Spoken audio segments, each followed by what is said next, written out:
ਸਤਿ ਸ਼੍ਰੀ ਅਕਾਲ। ਤੁਸੀਂ ਜੁੜੇ ਹੋਏ ਹੋ ਪੰਜਾਬੀ ਰੇਡੀਓ ਯੂਐਸਏ ਦੇ ਨਾਲ ਤੇ ਮੈਂ ਹਾਂ ਪ੍ਰਵੀਨ ਸ਼ਰਮਾ ਲੈ ਕੇ ਹਾਜ਼ਰ ਹਾਂ ਸਪੈਸ਼ਲ ਰਿਪੋਰਟ।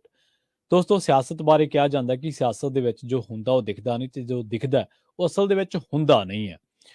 ਇੱਕ ਵੈਬ ਸੀਰੀਜ਼ ਆਈ ਸੀ ਪੰਚਾਇਤ ਤੇ ਉਹਦਾ ਇੱਕ ਬੜਾ ਫੇਮਸ ਡਾਇਲੋਗ ਹੈ, ਦੇਖ ਰਹੇ ਹੋ ਨਾ ਵਿਨੋਦ। ਸੋ ਜੋ ਪੰਜਾਬ ਦੇ ਵਿੱਚ ਹੋ ਰਿਹਾ ਉਹ ਵੀ ਸਭ ਦੇਖਿਆ ਜਾ ਰਿਹਾ ਹੈ। ਪੰਜਾਬ ਦੇ ਵਿੱਚ ਦੋ ਸਿਆਸੀ ਧੁਰ ਵਿਰੋਧੀ ਲੀਡਰਾਂ ਦੀ ਇੱਕ ਮੀਟਿੰਗ ਹੋਈ ਹੈ ਤੇ ਉਸ ਮੀਟਿੰਗ ਦੇ ਚਰਚੇ ਬੜੇ ਨੇ।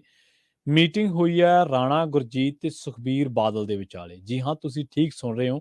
ਰਾਣਾ ਗੁਰਜੀਤ ਤੇ ਸੁਖਬੀਰ ਬਾਦਲ ਉਹੀ ਦੋ ਲੀਡਰ ਨੇ ਜਿਹੜੇ ਆਮੋ ਸਾਹਮਣੇ ਹੁੰਦੇ ਰਹੇ ਤੇ ਸੁਖਬੀਰ ਬਾਦਲ ਦੇ ਰਿਸ਼ਤੇਦਾਰ ਬਿਕਰਮ ਮਜੀਠੀਆ ਤੇ ਰਾਣੇ ਦੀਆਂ ਗਾਲਾਂ ਵਿਧਾਨ ਸਭਾ ਦੇ ਵਿੱਚ ਉਹ ਕਿਸੇ ਨੂੰ ਭੁੱਲੀਆਂ ਨਹੀਂ। 2012 ਦਾ ਉਹ ਵਾਕਿਆ ਜਦੋਂ ਰਾਣਾ ਗੁਰਜੀਤ ਤੇ ਬਿਕਰਮ ਮਜੀਠੀਆ ਇੱਕ ਦੂਜੇ ਦੇ ਆਮੋ ਸਾਹਮਣੇ ਸਨ। ਇੰਨਾ ਹੀ ਨਹੀਂ, ਇਸ ਤੋਂ ਬਾਅਦ ਵੀ ਰਾਣਾ ਗੁਰਜੀਤ ਬਿਕਰਮ ਮਜੀਠੀਆ ਇੱਕ ਦੂਜੇ ਦੇ ਆਮੋ ਸਾਹਮਣੇ ਹੁੰਦੇ ਰਹੇ। 2016 ਦੇ ਵਿੱਚ ਤਹਿਸੀਲਦਾਰ ਵਾਲਾ ਇੱਕ ਕੇਸ ਸੀਗਾ ਜਦੋਂ ਰਾਣਾ ਗੁਰਜੀਤ ਤੇ ਬਿਕਰਮ ਮਜੀਠੀਆ ਆਮੋ ਸਾਹਮਣੇ ਹੋਏ ਸਨ। ਇਸ ਤੋਂ ਇਲਾਵਾ ਸਮੇਂ-ਸਮੇਂ ਤੇ ਤੁਹਾਨੂੰ ਚੰਗੀ ਤਰ੍ਹਾਂ ਯਾਦ ਹੋਣਾ ਜਦੋਂ ਕੈਪਟਨ ਅਮਰਿੰਦਰ ਸਿੰਘ ਦੀ ਸਰਕਾਰ ਬਣੀ ਸੀ ਤੇ ਰਾਣਾ ਗੁਰਜੀਤ ਬਣੇ ਸਨ ਮੰਤਰੀ ਤੇ ਉਦੋਂ ਜਿਹੜੇ ਉਹਨਾਂ ਦੇ ਦੋਸ਼ ਲੱਗੇ ਸਨ, ਉਹਨਾਂ ਦੋਸ਼ਾਂ ਤੋਂ ਬਾਅਦ ਜਿੱਥੇ ਸੁਖਪਾਲ ਖਹਿਰਾ ਉਦੋਂ ਵਿਰੋਧੀ ਧਿਰ ਦੇ ਆਗੂ ਹੁੰਦੇ ਸਨ ਆਮ ਆਦਮੀ ਪਾਰਟੀ ਦੇ ਵਿੱਚ ਤੇ ਉਹਨਾਂ ਨੇ ਵੀ ਬੜਾ ਤਕੜਾ ਮੋਰਚਾ ਰਾਣੇ ਗੁਰਜੀਤ ਦੇ ਖਿਲਾਫ ਖੋਲ੍ਹਿਆ ਸੀ। ਤਾਂ ਸੁਖਬੀਰ ਸਿੰਘ ਬਾਦਲ ਵੀ ਉਹਨਾਂ ਲੀਡਰਾਂ ਦੇ ਵਿੱਚੋਂ ਇੱਕ ਸਨ ਜਿਨ੍ਹਾਂ ਨੇ ਰਾਣੇ ਗੁਰਜੀਤ ਦੇ ਖਿਲਾਫ ਮੋਰਚਾ ਖੋਲ੍ਹਿਆ ਸੀ as a opposition leader party ਦੇ ਲੀਡਰ ਕਹਿ ਦਿੰਦੇ, ਆਪੋਜੀਸ਼ਨ ਲੀਡਰ ਸੁਖਪਾਲ ਖਹਿਰਾ ਸਨ। ਤਾਂ ਤੁਹਾਨੂੰ ਯਾਦ ਹੋਣਾ ਇੱਕ ਹੋਰ ਵਾਕਿਆ ਜਦੋਂ ਰਾਣੇ ਗੁਰਜੀਤ ਨੇ ਇੱਕ ਪ੍ਰੈਸ ਕਾਨਫਰੰਸ ਕਰਦਿਆਂ ਬਿਕਰਮ ਮਜੀਠੀਆ ਤੇ ਬੜੇ ਗੰਭੀਰ ਐਲੀਗੇਸ਼ਨ ਲਾਏ ਸਨ ਤੇ ਮਿਲ ਨੂੰ ਜਾਂਦਾ ਰਾਹ ਤੱਕ ਬੰਦ ਕਰਨ ਦੇ ਦੋਸ਼ ਲਾਏ ਸਨ ਰਾਣੇ ਗੁਰਜੀਤ ਨੇ। ਇਹ ਖਬਰਾਂ ਬੇਸ਼ੱਕ ਪੁਰਾਣੀਆਂ ਨੇ ਪਰ ਸਿਆਸਤ ਦੇ ਵਿੱਚ ਕਦੇ-ਕਦੇ ਘਟਨਾਵਾਂ ਅਜਿਹੀਆਂ ਵਾਪਰਦੀਆਂ ਜਿਹੜੀਆਂ ਪੁਰਾਣੀਆਂ ਘਟਨਾਵਾਂ ਨੂੰ ਤਾਜ਼ਾ ਕਰ ਜਾਂਦੀਆਂ। ਰਾਣੇ ਗੁਰਜੀਤ ਤੇ ਸੁਖਬੀਰ ਸਿੰਘ ਬਾਦਲ ਦੇ ਵਿਚਾਲੇ ਜਿਹੜੀ ਮੀਟਿੰਗ ਹੋਈ ਹੈ, ਇਹ ਮੀਟਿੰਗ ਹੋਈ ਹੈ ਚੰਡੀਗੜ੍ਹ ਦੇ ਸੈਕਟਰ 9 ਦੇ ਵਿੱਚ ਤੇ ਘੰਟਾ ਗੱਲਬਾਤ ਚੱਲੀ ਹੈ। ਦੋਵੇਂ ਜਾਣੇ ਕਹਿ ਰਹੇ ਨੇ, ਕਹਿੰਦੇ ਵੀ ਸਾਡੀ ਇਹ ਜਿਹੜੀ ਸ਼ਿਸ਼ਟਾਚਾਰੀ ਇੱਕ ਮੀਟਿੰਗ ਹੈ। ਪਰ ਸਿਆਸਤ ਦੇ ਵਿੱਚ ਸ਼ਿਸ਼ਟਾਚਾਰੀ ਹੁੰਦੀ ਹੈ, ਬਹੁਤ ਘੱਟ ਹੁੰਦੀ ਹੈ ਸਿਆਸਤ ਦੇ ਵਿੱਚ ਜਦੋਂ ਦੋ ਲੀਡਰਾਂ ਦੇ ਵਿਚਾਲੇ, ਖਾਸ ਕਰਕੇ ਦੋ ਧੁਰ ਵਿਰੋਧੀਆਂ ਦੇ ਵਿਚਾਲੇ ਮੀਟਿੰਗਾਂ ਹੁੰਦੀਆਂ ਤੇ ਉਹਨਾਂ ਦਾ ਸਮਾਂ, ਸਥਾਨ ਜਾਂ ਉਸ ਤੋਂ ਬਾਅਦ ਸਮੀਕਰਨ ਜਿਹੜੇ ਨੇ ਉਹਨਾਂ ਤੇ ਚੀਜ਼ਾਂ ਜ਼ਿਆਦਾ ਮੁਨੱਸਰ ਕਰਦੀਆਂ। ਪਰ ਮੈਨੂੰ ਤਰਸ ਆ ਰਿਹਾ ਉਹਨਾਂ ਅਕਾਲੀਆਂ ਤੇ ਉਹਨਾਂ ਕਾਂਗਰਸੀ ਲੀਡਰਾਂ ਤੇ ਵੀ ਕਹਿ ਲਓ ਜਾਂ ਉਹਨਾਂ ਵਰਕਰਾਂ ਤੇ ਜਿਹੜੇ ਇਹਨਾਂ ਨੂੰ ਧੁਰ ਵਿਰੋਧੀ ਮੰਨਦੇ ਰਹੇ। ਸਿਆਸਤ ਦੇ ਵਿੱਚ ਮੌਕਾ ਪ੍ਰਸਤੀ ਹੁੰਦੀ ਹੈ। ਸਿਆਸਤ ਦੇ ਵਿੱਚ ਹਮੇਸ਼ਾ ਗੋਟੀਆਂ ਦੇਖੀਆਂ ਜਾਂਦੀਆਂ ਕਿੱਥੇ ਫਿੱਟ ਹੁੰਦੀਆਂ। ਪੰਜਾਬ, ਭਾਰਤ ਦੀ ਸਿਆਸਤ ਦੇ ਵਿੱਚ ਇੱਥੇ ਤੱਕ ਕਿ ਕੌਮਾਂਤਰੀ ਪੋਲਿਟਿਕਸ ਦੇ ਵਿੱਚ ਵੀ ਤੁਹਾਨੂੰ ਐਥਿਕਸ, ਤੁਹਾਨੂੰ ਸਿਧਾਂਤ, ਅਸੂਲ ਕਦੇ ਵੀ ਨਜ਼ਰ ਨਹੀਂ ਆਉਣਗੇ। ਔਰ ਜਿਹੜੇ ਲੋਕ ਗੱਲਾਂ ਕਰਦੇ ਨੇ ਕਿ ਹੁਣ ਜਿਹੜੇ ਰਾਣਾ ਤੇ ਸੁਖਬੀਰ ਬਾਦਲ ਸ਼ਿਸ਼ਟਾਚਾਰੀ ਮੀਟਿੰਗ ਕਰ ਰਹੇ ਨੇ, ਅਸੀਂ ਤਾਂ ਵੈਸੇ ਵੀ ਚਾਹੁੰਦੇ ਕਿ ਸਿਆਸੀ ਕੁੜੱਤਣ ਘੱਟ ਹੋਣੀ ਚਾਹੀਦੀ ਹੈ, ਗੱਲ ਨੀਤੀਆਂ ਦੀ ਹੋਣੀ ਚਾਹੀਦੀ ਹੈ। ਪਰ ਜਦੋਂ ਇੱਕ ਦੂਜੇ ਨੂੰ ਗਾਲਾਂ ਕੱਢੀਆਂ ਜਾ ਰਹੀਆਂ ਸਨ ਉਦੋਂ ਸ਼ਿਸ਼ਟਾਚਾਰੀ ਕਿਉਂ ਨਹੀਂ ਯਾਦ ਆਈ? ਤੇ ਜਦੋਂ ਇੱਕ ਦੂਜੇ ਦੇ ਵਰਕਰਾਂ ਤੇ ਪਰਚੇ, ਇੱਕ ਦੂਜੇ ਦੇ ਵਰਕਰਾਂ ਨੂੰ ਸਿੱਧੀਆਂ ਗਾਲਾਂ ਸੋਸ਼ਲ ਮੀਡੀਆ ਤੇ, ਇੱਕ ਦੂਜੇ ਦੇ ਵਰਕਰਾਂ ਦੀ ਕਿਰਦਾਰਕੁਸ਼ੀ, ਇੱਕ ਦੂਜੇ ਦੇ ਲੀਡਰਾਂ ਨੂੰ ਸਿੱਧੀਆਂ ਗਾਲਾਂ ਕੱਢੀਆਂ ਜਾਂਦੀਆਂ ਸਨ, ਉਦੋਂ ਸ਼ਿਸ਼ਟਾਚਾਰੀ ਕਿੱਥੇ ਸੀ? ਅਸਲ ਦੇ ਵਿੱਚ ਸ਼ਿਸ਼ਟਾਚਾਰੀ ਘੱਟ, ਸਮੇਂ ਦੀ ਨਜ਼ਾਕਤ, ਮੌਕੇ ਦੀ ਨਜ਼ਾਕਤ ਤੇ ਸਿਆਸੀ ਲੋੜ ਵੱਧ ਹੁੰਦੀ ਹੈ, ਵੱਡੀ ਹੁੰਦੀ ਹੈ ਹਮੇਸ਼ਾ। ਇੱਕ ਪਾਸੇ ਸਿੱਧੂ ਬਾਹਰ ਆਉਣ ਵਾਲੇ ਨੇ, ਉਹਨਾਂ ਦੀ ਜਿਹੜੀ 1 ਸਾਲ ਦੀ ਕੈਦ ਆ ਉਹ ਖਤਮ ਹੋਣ ਵਾਲੀ ਹੈ ਤੇ ਦੂਜੇ ਪਾਸੇ ਅਕਾਲੀ ਦਲ ਦੇ ਸਾਹਮਣੇ ਆਪਣਾ ਇੱਕ ਸੰਕਟ ਵੱਡਾ ਹੈ। ਤਾਂ ਵੱਡਾ ਸਵਾਲ ਇਹ ਹੋ ਰਿਹਾ ਹੈ ਕਿ ਜਿਹੜੀਆਂ ਚੰਡੀਗੜ੍ਹ ਦੇ ਵਿੱਚ ਮੀਟਿੰਗਾਂ ਹੋ ਰਹੀਆਂ, ਕਿਤੇ ਦਿੱਲੀ ਦੀਆਂ ਤਿਆਰੀਆਂ ਤਾਂ ਨਹੀਂ? ਕਿਉਂਕਿ 2024 ਦੇ ਵਿੱਚ ਆਉਣ ਵਾਲਾ ਇਲੈਕਸ਼ਨ ਦੇ ਵਿੱਚ ਹੁਣ ਤੋਂ ਹੀ ਅਕਾਲੀ ਦਲ, ਕਿਉਂਕਿ ਜਗੀਰ ਕੌਰ ਆਪਣੇ ਰਾਹ ਪੈ ਚੁੱਕੇ ਨੇ, ਉਸ ਤੋਂ ਪਹਿਲਾਂ ਢੀਂਡਸਾ ਆਪਣੇ ਰਾਹ ਪੈ ਚੁੱਕੇ ਨੇ ਤੇ ਇਸੇ ਤਰ੍ਹਾਂ ਜਗਮੀਤ ਬਰਾੜ ਵੀ, ਬੇਸ਼ੱਕ ਰਾਹ ਤਾਂ ਕਿਸੇ ਨਹੀਂ ਪਏ ਪਰ ਅਕਾਲੀ ਦਲ ਦੇ ਨਾਲ ਹੁਣ ਕਦਮ ਦਰ ਕਦਮ ਮਿਲਾ ਕੇ ਨਹੀਂ ਚੱਲ ਰਹੇ। ਦੂਜੇ ਪਾਸੇ ਅੱਧੀ ਕਾਂਗਰਸ ਭਾਜਪਾਈ ਹੋ ਚੁੱਕੀ ਹੈ, ਬਲਵੀਰ ਸਿੱਧੂ ਤੋਂ ਲੈ ਕੇ ਅੰਮ੍ਰਿਤਸਰ ਵਾਲੇ ਰਾਜਕੁਮਾਰ ਵੇਰਕੇ ਤਿੱਕਰ ਤੇ ਅੰਮ੍ਰਿਤਸਰ ਵਾਲੇ ਰਾਜਕੁਮਾਰ ਵੇਰਕੇ ਤੋਂ ਲੈ ਕੇ ਹਬੋਰ ਵਾਲੇ ਸੁਨੀਲ ਜਾਖੜ ਤਿੱਕਰ ਤੇ ਉਧਰੋਂ ਜਾਖੜ ਤੋਂ ਲੈ ਕੇ ਪਟਿਆਲੇ ਵਾਲੇ ਕੈਪਟਨ ਅਮਰਿੰਦਰ ਸਿੰਘ ਤਿੱਕਰ। ਸੋ ਪੰਜਾਬ ਦਾ ਉਹ ਕੋਨਾ ਕੋਈ ਬਚਿਆ ਨਹੀਂ ਜਿੱਥੇ ਕਾਂਗਰਸੀ ਕੋਈ ਕਹਿੰਦਾ ਕਹਾਉਂਦਾ ਲੀਡਰ ਭਾਜਪਾਈ ਨਾ ਹੋਇਆ ਹੋਵੇ।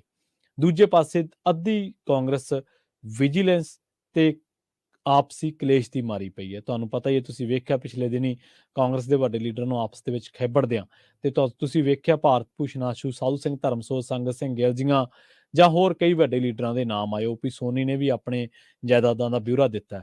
ਤਾਂ ਇੱਕ ਪਾਸੇ ਕਾਂਗਰਸ ਦਾ ਕੈਨਵਸ ਕੀ ਕਹਿ ਰਿਹਾ, ਕਾਂਗਰਸ ਦਾ ਸਿਆਸੀ ਨਕਸ਼ਾ ਕੀ ਕਹਿ ਰਿਹਾ, ਦੂਜੇ ਪਾਸੇ ਅਕਾਲੀ ਦਲ ਦੀਆਂ ਆਪਣੀਆਂ ਦਿੱਕਤਾਂ ਨੇ। 25 ਸਾਲਾਂ ਦਾ ਰਾਜ ਕਰਨ ਦਾ ਦਾਅਵਾ ਕਰਨ ਵਾਲਾ ਅਕਾਲੀ ਦਲ 3 ਸੀਟਾਂ ਤੇ ਹੈ, ਉਹਦੀਆਂ ਆਪਣੀਆਂ ਦਿੱਕਤਾਂ ਨੇ। ਤੇ ਬਿਕਰਮ ਮਜੀਠੀਆ ਤੇ ਸੁਖਬੀਰ ਬਾਦਲ ਦੇ ਸੁਰ ਵੀ ਅੱਜ ਕੱਲ੍ਹ ਉਹਨੇ ਨਹੀਂ ਮਿਲਦੇ ਜਿੰਨੇ ਕਦੇ ਪਹਿਲਾਂ ਮਿਲਦੇ ਹੁੰਦੇ ਸੀ। ਸੋ ਅਕਾਲੀ ਦਲ ਦੀਆਂ ਆਪਣੀਆਂ ਲੋੜਾਂ ਨੇ ਤੇ ਕਾਂਗਰਸੀਆਂ ਦੀਆਂ ਆਪਣੀਆਂ। ਤੇ ਕਾਂਗਰਸ ਜਿਹੜੀ ਕਹਿੰਦੀ ਹੈ ਕਿ ਅਸੀਂ ਬਾਗੀਆਂ ਤੇ ਕਾਰਵਾਈ ਕਰਾਂਗੇ। ਤੁਹਾਨੂੰ ਯਾਦ ਹੋਣਾ ਦਰਸ਼ਨ ਬਰਾੜ ਦੇ ਮੁੰਡੇ ਨੂੰ ਪਾਰਟੀ ਦੇ ਵਿੱਚੋਂ ਕੱਢਿਆ ਕਿ ਇਹ ਪਾਰਟੀ ਵਿਰੋਧੀ ਗਤੀਵਿਧੀਆਂ ਕਰਦਾ, ਤੇ ਰਾਣਾ ਗੁਰਜੀਤ ਕੀ ਪਾਰਟੀ ਦੇ ਨਾਲ ਆ, ਜਿਹਨੇ ਪਾਰਟੀ ਦੇ ਕੈਂਡੀਡੇਟ ਦੇ ਉਮੀਦਵਾਰ ਦੇ ਵਿਰੁੱਧ ਆਪਣਾ ਮੁੰਡਾ ਖੜਾ ਕਰਕੇ ਜਿਤਾਇਆ ਔਰ ਐਲਾਨੀਆਂ ਜਿਤਾਇਆ। ਕਿਉਂਕਿ ਰਾਣਾ ਗੁਰਜੀਤ ਬੇਸ਼ੱਕ ਉਹਦੀ ਸਿਆਸਤ ਕਿਸੇ ਵੀ ਤਰ੍ਹਾਂ ਦੀ ਹੈ, ਪਰ ਉਹ ਦੁਆਬੇ ਦੀ ਸਿਆਸਤ ਦੇ ਵਿੱਚ ਆਪਣਾ ਪ੍ਰਭਾਵ ਛੱਡਦੇ ਨੇ। ਰਾਣਾ ਗੁਰਜੀਤ ਲੋਕਾਂ ਦੇ ਵਿੱਚ ਪੈਸਾ ਆਪਣਾ ਰਸੂਖ ਰੱਖਦੇ ਨੇ। ਰਾਣਾ ਗੁਰਜੀਤ ਦੀਆਂ ਗੱਲਾਂ ਕੱਲੀਆਂ ਕਾਂਗਰਸ ਦੇ ਵੱਡੇ ਲੀਡਰਾਂ ਤੱਕ ਨਹੀਂ ਗਈਆਂ। ਰਾਣਾ ਗੁਰਜੀਤ ਬਾਰੇ ਕਿਹਾ ਜਾਂਦਾ ਹੈ ਕਿ ਉਹਨਾਂ ਦੀ ਜਿਹੜੀ ਪਹੁੰਚ ਆ ਉਹ ਭਾਜਪਾ ਦੇ ਵੀ ਉੱਚ ਪੱਧਰੀ ਲੀਡਰਾਂ ਦੇ ਨਾਲ ਤੇ ਅਕਾਲੀ ਦਲ ਨਾਲ ਤਾਂ ਹੋਣੀ ਹੋਣੀ। ਕਾਂਗਰਸ ਦੇ ਵੀ ਉਹ ਜਿਹੜੇ ਮੂਹਰਲੀ ਕਤਾਰ ਦੇ ਕੌਮੀ ਪੋਲਿਟਿਕਸ ਦੇ ਲੀਡਰ ਨੇ ਉਹਨਾਂ ਦੇ ਨਾਲ ਉਹਨਾਂ ਦਾ ਬਹਿਣ ਉੱਠਣਾ। ਸੋ ਸ਼ਿਸ਼ਟਾਚਾਰੀ ਮੁਲਾਕਾਤਾਂ ਹੁੰਦੀਆਂ ਰਹਿਣ। ਅਸੀਂ ਤਾਂ ਕਹਿੰਦੇ ਹਾਂ ਕਿ ਸਿਆਸੀ ਕੁੜੱਤਣ ਘਟੇ, ਪਰ ਇਹ ਸ਼ਿਸ਼ਟਾਚਾਰੀ ਮੁਲਾਕਾਤ ਨਾਲੋਂ ਜ਼ਿਆਦਾ ਮੌਕੇ ਦੀ ਨਜ਼ਾਕਤ ਦੇ ਨਾਲ ਹੋਣ ਵਾਲੀਆਂ ਜਿਹੜੀਆਂ ਨੇ ਉਹ ਮੁਲਾਕਾਤਾਂ ਜ਼ਿਆਦਾ ਲੱਗਦੀਆਂ ਨੇ। ਕਦੇ ਰਾਣਾ ਗੁਰਜੀਤ ਦੋਸ਼ ਲਾਉਂਦੇ ਸੀਗੇ ਕਿ ਮਜੀਠੀਆ ਨੇ ਉਹਨਾਂ ਦੀ ਮਿਲ ਵਾਲਾ ਰਾਹ ਬੰਦ ਕਰ ਦਿੱਤਾ। ਕਦੇ ਰਾਣਾ ਗੁਰਜੀਤ ਤੇ ਮਜੀਠੀਆ ਇੱਕ ਦੂਜੇ ਨਾਲ ਵਿਧਾਨ ਸਭਾ ਦੇ ਵਿੱਚ ਗਾਲੋ ਗਾਲੀ ਹੁੰਦੇ ਸੀ। ਕਦੇ ਰਾਣਾ ਦੋਸ਼ ਲਾਉਂਦੇ ਸਨ ਕਿ ਮਜੀਠੀਆ ਤਹਿਸੀਲਦਾਰ ਵਾਲੇ ਮਸਲੇ ਦੇ ਵਿੱਚ ਸਿਆਸਤ ਕਰ ਰਿਹਾ ਤੇ ਸੱਤਾ ਤਾਕਤ ਵਰਤ ਰਿਹਾ। ਕਦੇ ਸੁਖਬੀਰ ਰਾਣੇ ਤੇ ਦੋਸ਼ ਲਾਉਂਦੇ ਸਨ ਕਿ ਕੈਪਟਨ ਰਾਣੇ ਤੋਂ ਅਸਤੀਫਾ ਅੱਜ ਲੈਣ, ਹੁਣੇ ਲੈਣ, ਇਸੇ ਘੰਟੇ ਲੈਣ। ਬੇਸ਼ੱਕ ਕਿਹਾ ਜਾਂਦਾ ਕਿ ਸਿਆਸਤ ਦੇ ਵਿੱਚ ਮੁਲਾਕਾਤ ਅਕਸਰ ਸ਼ਿਸ਼ਟਾਚਾਰੀ ਹੁੰਦੀ ਹੈ, ਪਰ ਸਿਆਸਤ ਦੇ ਵਿੱਚ ਹਰ ਚੀਜ਼ ਮੌਕੇ ਦੇ ਹਿਸਾਬ ਦੇ ਨਾਲ ਬਦਲਦੀ ਹੈ। ਇਹਨਾਂ ਮੁਲਾਕਾਤਾਂ ਦੇ ਵਿੱਚੋਂ ਤੁਸੀਂ ਇਹ ਵੀ ਜਿਹੜਾ ਅਰਥ ਆ ਉਹ ਕੱਢ ਸਕਦੇ ਹੋ। ਇਹ ਪਹਿਲੀ ਮਰਤਬਾ ਨਹੀਂ ਹੈ। ਜਦੋਂ ਸੁਖਬੀਰ ਬਾਦਲ ਦੇ ਨਾਲ ਜਗਮੀਤ ਬਰਾੜ ਨੇ ਹੱਥ ਮਿਲਾਇਆ ਸੀ ਉਦੋਂ ਵੀ ਕਿਹਾ ਜਾਂਦਾ ਸੀ। ਹੁਣ ਜਦੋਂ ਕੈਪਟਨ ਅਮਰਿੰਦਰ ਸਿੰਘ ਭਾਜਪਾ ਦੇ ਵਿੱਚ ਜਾ ਚੁੱਕੇ ਨੇ ਉਦੋਂ ਵੀ ਕਿਹਾ ਜਾਂਦਾ ਹੈ ਕਿ ਸਿਆਸਤ ਦੇ ਵਿੱਚ ਹਮੇਸ਼ਾ ਸਮਾਂ, ਸਥਾਨ, ਸੀਮਾ, ਜਿਹੜੀਆਂ ਸਮੀਕਰਨ ਇੱਕੋ ਨਹੀਂ ਰਹਿੰਦੇ। ਕਈ ਵਾਰੀ ਹਾਲਾਤ ਐਸੇ ਬਣ ਜਾਂਦੇ ਨੇ ਤੁਹਾਨੂੰ ਆਪਣੇ ਧੁਰ ਵਿਰੋਧੀ ਦੇ ਨਾਲ ਹੱਥ ਮਿਲਾਉਣਾ ਪੈਂਦਾ ਹੈ। ਤੇ ਵੱਡਾ ਸਵਾਲ ਇਹ ਹੈ ਕਿ ਸੁਨੀਲ ਜਾਖੜ ਜਦੋਂ ਹਿੰਦੂਤਵੀ ਤਾਕਤਾਂ ਦੀ ਨਿੰਦਿਆ ਕਰਦੇ ਸਨ, ਪਰ ਅੱਜ ਉਹ ਉਸ ਪਾਲੇ ਦੇ ਵਿੱਚ ਬੈਠੇ ਨੇ। ਕੈਪਟਨ ਅਮਰਿੰਦਰ ਜਦੋਂ ਭਾਜਪਾ ਦੀ ਪੋਲਿਟਿਕਸ ਬਾਰੇ ਬੋਲਦੇ ਸਨ, ਪਰ ਉਹ ਅੱਜ ਉਸੇ ਪਾਲੇ ਦੇ ਵਿੱਚ ਬੈਠੇ ਨੇ। ਜਗਮੀਤ ਬਰਾੜ ਕਦੇ ਅਕਾਲੀ ਦਲ ਦੀ ਪੋਲਿਟਿਕਸ ਦੀ ਨਿੰਦਾ ਕਰਦੇ ਸਨ, ਪਰ ਖੁਦ ਅਕਾਲੀ ਦਲ ਦਾ ਹਿੱਸਾ ਰਹੇ। ਸੁਖਪਾਲ ਖਹਿਰਾ ਕਦੇ ਕਾਂਗਰਸ ਦੇ ਕੈਪਟਨ ਅਮਰਿੰਦਰ ਸਿੰਘ ਦੀ ਪੋਲਿਟਿਕਸ ਦੀ, ਕਦੇ ਦੂਜੀਆਂ ਪੋਲਿਟਿਕਸ ਦੀ ਨਿੰਦਾ ਕਰਦੇ ਸਨ, ਪਰ ਉਹ ਖੁਦ ਉਸ ਕਾਂਗਰਸ ਦਾ ਹਿੱਸਾ ਬਣੇ। ਤਾਂ ਕੀ ਰਾਣੇ ਤੇ ਜਿਹੜੀ ਸੁਖਬੀਰ ਦੀ ਮੁਲਾਕਾਤ ਹੈ ਕਿ ਇਸੇ ਕੜੀ ਦਾ ਇੱਕ ਹਿੱਸਾ ਹੈ ਕਿ ਜਦੋਂ ਤੁਹਾਡੇ ਸਿਆਸੀ ਨਫੇ ਨੁਕਸਾਨ ਹਾਵੀ ਹੋ ਜਾਂਦੇ ਆ ਤੇ ਤੁਹਾਡੀ ਪੋਲਿਟਿਕਸ ਦੀ ਆਈਡੀਓਲੋਜੀ, ਤੁਹਾਡੀ ਵਿਚਾਰਧਾਰਾ 'ਚ ਤੁਸੀਂ ਕਿੰਨਾ ਮੁੱਦਿਆਂ ਤੇ ਜਿਹੜੀ ਬਹਿਸ ਕਰ ਰਹੇ ਹੋ, ਤੁਸੀਂ ਕਿੰਨਾ ਮੁੱਦਿਆਂ ਤੇ ਸਿਆਸਤ ਕਰ ਰਹੇ ਹੋ, ਉਹ ਛੋਟੇ ਪੈ ਜਾਂਦੇ ਆ। ਅਸੀਂ ਇਸੇ ਕਰਕੇ ਕਹਿੰਦੇ ਆ ਕਿ ਪੰਜਾਬ ਦੀ ਸਿਆਸਤ ਦੇ ਵਿੱਚੋਂ, ਪੰਜਾਬ ਦੇ ਸਿਆਸਤਦਾਨਾਂ ਦੇ ਵਿੱਚੋਂ ਇਖਲਾਕ, ਸਿਧਾਂਤ, ਵਿਚਾਰਧਾਰਾ, ਸਟੈਂਡ ਇਹ ਸਭ ਗਾਇਬ ਹੋ ਚੁੱਕੇ ਨੇ ਤੇ ਪੰਜਾਬ ਭਾਰਤ ਦੀ ਸਿਆਸਤ ਦੇ ਵਿੱਚ ਇੱਕੋ ਇੱਕ ਚੀਜ਼ ਭਾਰੀ ਹੈ, ਉਹ ਹੈ ਨਫਾ ਨੁਕਸਾਨ ਕੀ ਹੈ, ਮੌਕੇ ਦਾ ਫੈਸਲਾ ਕੀ ਹੈ, ਤੇ ਇਸੇ ਨੂੰ ਮੌਕਾ ਪ੍ਰਸਤੀ ਕਿਹਾ ਜਾਂਦਾ ਹੈ। ਨਿਗਾਹ ਰਹੇਗੀ ਪੰਜਾਬ ਦੇ ਬਦਲਦੇ ਸਿਆਸੀ ਸਮੀਕਰਨਾਂ ਤੇ। ਤੁਸੀਂ ਇਸ ਬਾਰੇ ਕੀ ਸੋਚਦੇ ਹੋ ਕਿ ਇਹ ਜੋ ਮੀਟਿੰਗ ਹੋਈ ਹੈ ਆਉਣ ਵਾਲੇ ਦਿਨਾਂ ਦੇ ਵਿੱਚ, ਇਹ ਜਿਹੜਾ ਸਾਇਲੈਂਟ ਸਿਆਸੀ ਧਮਾਕਾ ਹੋਇਆ ਆਉਣ ਵਾਲੇ ਦਿਨਾਂ ਦੇ ਵਿੱਚ ਕੀ ਰੰਗ ਲਾਏਗਾ? ਤੇ ਮਜੀਠੀਏ ਦੇ ਧੁਰ ਵਿਰੋਧੀ ਰਾਣੇ ਗੁਰਜੀਤ ਨਾਲ ਸੁਖਬੀਰ ਦੀਆਂ ਮੀਟਿੰਗਾਂ ਦਾ